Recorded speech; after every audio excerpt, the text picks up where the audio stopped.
మనము తలుచుకుంటే సాధ్యం కానిదంటూ ఏమీ లేదు ఈ సృష్టిలో, ఈ అనంత విశ్వంలో. కానీ ఎప్పుడైతే ఓడిపోతామో, ఒక చచ్చిన చేపల చాప మాత్రమే నీటి ప్రవాహంలో వెళ్తుంది. ఒక బ్రతికున్న చాప మాత్రం నీటికి ఎదురెళ్తుంది. మరి నీ దారి ఏటో, నీ పరిస్థితి ఏంటో తెలుసుకో. గెలుపు సంతోషాన్ని పరిచయం చేస్తుంది, ఓటమి సొంత వారికి పరిచయం చేస్తుంది.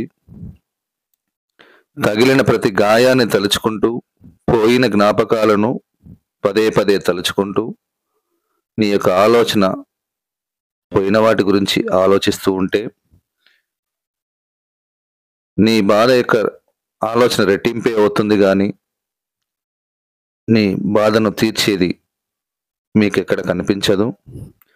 ఎప్పుడైతే ఈ యొక్క బాధ నుంచి, ఈ యొక్క ఆలోచన నుంచి, నీ యొక్క అనుభవాల నుంచి,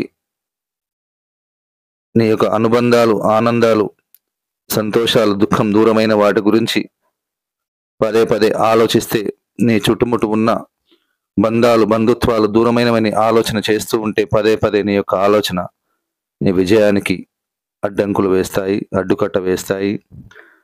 ఎప్పుడైతే ఈ చీకటిని చీల్చుకొని ఒక ఉదయించే సూర్యుడిలాగా వెలుతురులోకి వస్తావో, అప్పుడే నీ యొక్క జీవితానికి విలువ ఉంటుంది.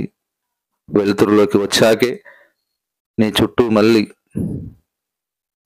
అన్నీ మనం అనుకున్న కళ్ళన్నీ కనిపిస్తూ ఉంటాయండి.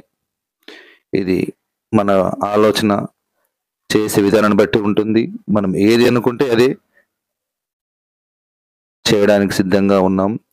ఓడిపోయామని ఏనాడు కూడా మనసులో ఆలోచన రాకండి. ప్రతి క్షణం, అనుక్షణం ఆలోచన పరంగా మనం ఏది తలుచుకుంటుంది, మనం తలుచుకుంటే సాధ్యం కానిదంటూ ఏది లేదు ఈ అనంత విశ్వంలో. ఓకే అండి, థ్యాంక్ యూ విశ్వమా.